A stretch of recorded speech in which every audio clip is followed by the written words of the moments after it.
Meanwhile, we know the Olympics have been postponed. Uncertainty looms large over the global sporting calendar. Multiple world championships were scheduled for 2021. How will they be accommodated? Will the 2021 Tokyo Olympics be held in April or in July? Our next report summarizes the concerns and the challenges that lie ahead.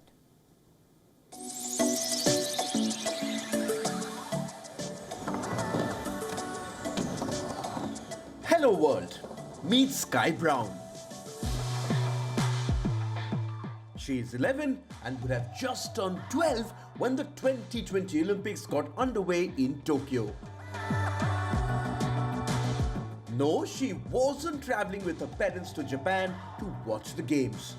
She was headed straight to the athletes' village to check in and then compete for a medal in skateboarding. But like thousands of athletes the world over, she has to wait a bit longer. Perhaps a year to join that rare club of Olympians. So, yes, the Olympics was my biggest dream. I wanted to be the youngest, Britain's youngest ever Olympian. And yes, it felt, for all the other athletes, the Olympics is like this big for them. Their dreams are this big and so important, but it's not actually that important. It's actually this small if you compare it to people's lives. And we know that people are really in danger right now, especially the elderly, our grandmas and grandpas, and people that are already sick, and their life's at risk right now. So that's why we need to be in quarantine. So I think quarantine's, I think it's good because we get to do this stuff we don't usually do, that we don't really have time for. Training is over now for Brown and athletes the world over, with the Tokyo Olympics pushed back to 2021. They can now stay indoors and safe.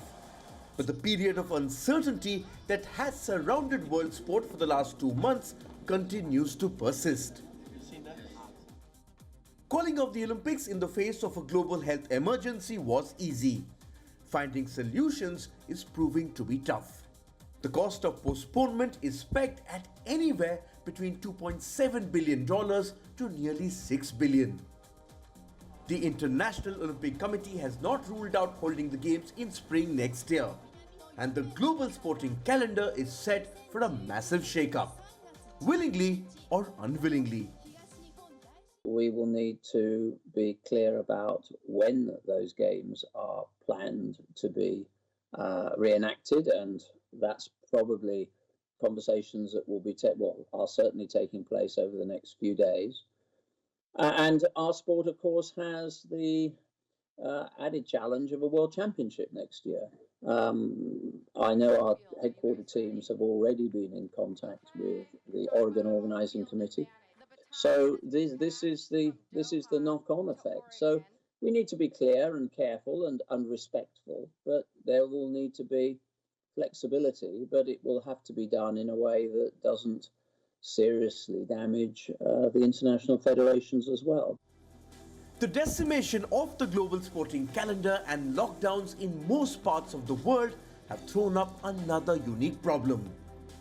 Sporting bodies are already facing for a rise in doping cases.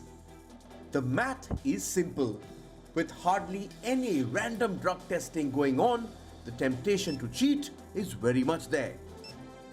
There are also drug cheats out there whose suspensions ruled them out of the 2020 Olympics. They would now return for the 2021 Olympics.